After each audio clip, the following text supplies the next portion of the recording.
This is part two of Triangle Factory Fire. People crowded onto the fire escape. As they walked single file, flames lapped at them through broken windows. Worse, the human load became too heavy for the device to bear. Bolts that fastened it to the building became loose. It began to sway, then collapsed at the 8th floor, tumbling dozens into the courtyard. As the fire-crazed victims were thrown by the collapse of the fire escape, several struck the sharp-tipped palings. The New York Herald reported, the body of one woman was found with several iron spikes driven entirely through it.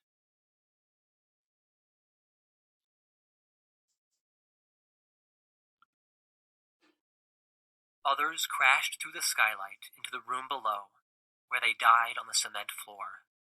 The 10th floor was the best place to be. Those who worked there, or reached it from the floor below, survived by dashing up the stairs to the roof. When they arrived, they found the roof 15 feet lower than its Washington Place neighbors, a building shared by New York University and the American Book Company. Luckily, Professor Frank Summer was teaching his law class in a room that overlooked the Ash Building. When Summer realized what was happening, he led his class to the roof of their building. There, they found 2 ladders left by painters during the week. Students lowered the ladders, climbed down, and helped survivors to safety. For some women, said Summer, it was necessary to beat out the flames that had caught their clothing, and many of them had blackened faces and singed hair and eyebrows. Yet, only one person from the 10th floor died. Seeing flames licking up from the 9th floor, she panicked and jumped out a window. By 5:15 p.m., exactly 35 minutes after flames burst from beneath a cutting table, firefighters had brought the blaze under control. An hour later, Chief Croker made his inspection. He found that the Ash Building had no damage to its structure.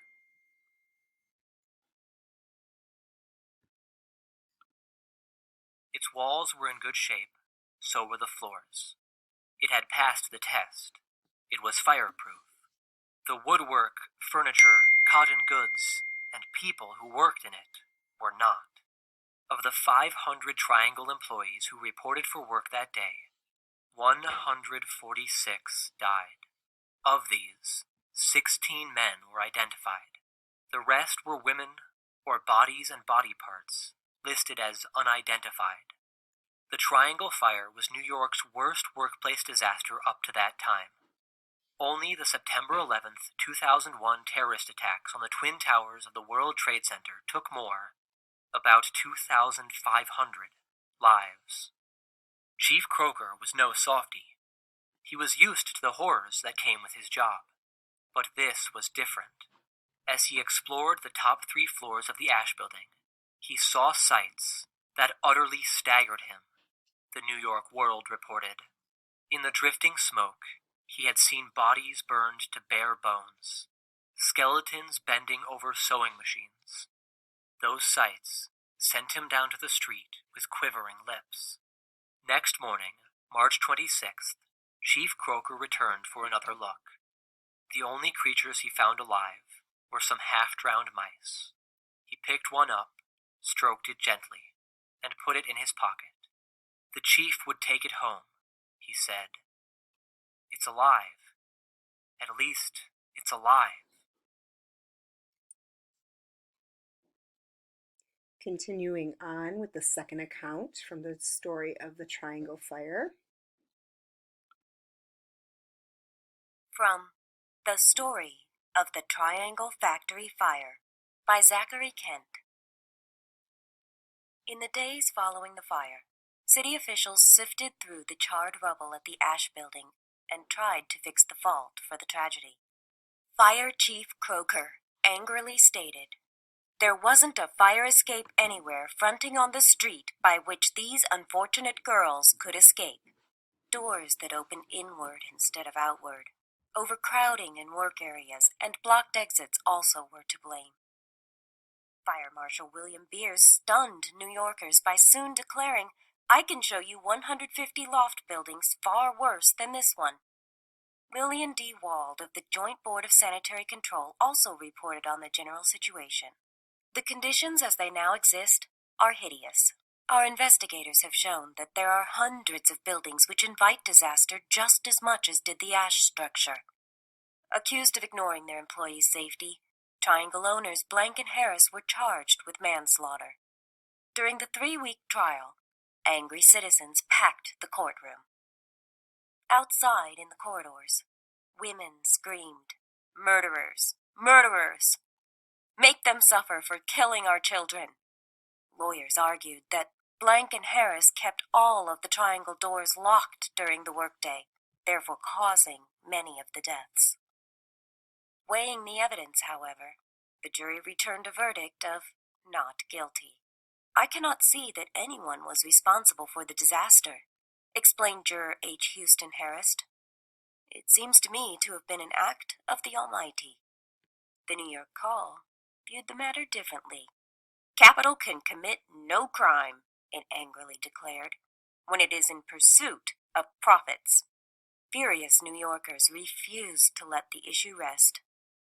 In October 1911, the city established a Bureau of Fire Prevention to inspect safety standards in other buildings.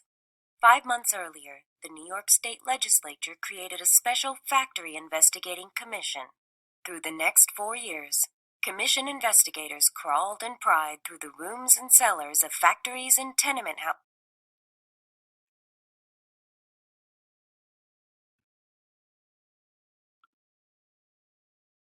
They examined workers' filthy living conditions and witnessed the dangers of crippling machinery and long work hours in dusty, dirty fire traps. As a result of the Commission's shocking findings, New York State quickly passed 33 new labor laws by 1914.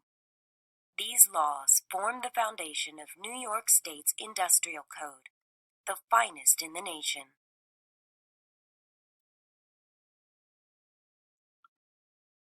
Soon, other states followed New York's example and enacted protective labor laws.